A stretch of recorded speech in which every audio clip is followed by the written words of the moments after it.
আসলে অ্যাকচুয়ালি মাহমুদ আমার অনেক ছোট, আমার বাবার বয়স 50 হয়েছে মাত্র। আচ্ছা। এবার স্বামী মাহমুদ বিন মনিরের জন্মদিনে বিশেষ চমক দেখালেন শিশুশিল্পী সিমরিন লুবাবা। লুবাবার স্বামী মাহমুদ বিন মনির আজ পা রেখেছেন 22 বছরে। লুবাবা তার স্বামীর এই বিশেষ দিনটিকে স্মরণীয় করে রাখতে কোনো কমতি রাখেননি। সামাজিক যোগাযোগ মাধ্যমে ছড়িয়ে পড়া একটি ভিডিওতে দেখা যায় মনির নিজেই গাড়ি ড্রাইভ করছেন এবং পাশের সিটে বসে আছেন সিমরিন লুবাবা। ভিডিওতে তাদের বেশ হাসি খুশি এবং স্বাচ্ছন্দ্য দেখাচ্ছিল। লুবাবার বিয়ের পর থেকেই নেটিজেনদের একটি অংশ মনিরের বয়স এবং তাদের সম্পর্ক নিয়ে নানান নেতিবাচক মন্তব্য ও সমালোচনা করে আসছিলেন। অনেকেই দাবি করেন মনির লুবাবার চেয়ে বয়সে অনেক বড় কিংবা তাদের রসায়ন নিয়ে বিদ্রোহ করছিলেন।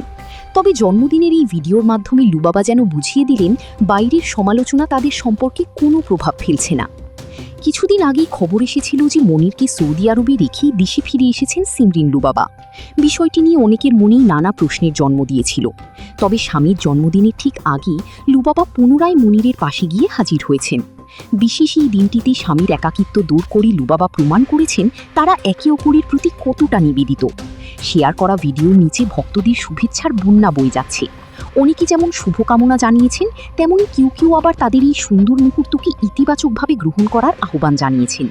সব মিলিয়ে মাহমুদ বিন মনিরের 22তম জন্মদিনটি এই দম্পতির জন্য ছিল এক নতুন শুরুর মতো। লুবাবা ও মনির বর্তমানে সৌদি আরবে একান্তে সময় কাটাচ্ছেন বলে জানা গেছে। ভিউয়ার্স, কেমন লাগলো লুবাবা ও তার স্বামীর এই ভিডিওটি? অবশ্যই কমেন্ট সেকশনে জানান এবং ভিডিওটি দেখার জন্য আবারও ধন্যবাদ। Icon Focus 24 TV, powered by 4D Fourth Dimension. আমাদের চ্যানেলটি সাবস্ক্রাইব করে আমাদের সাথে থাকুন।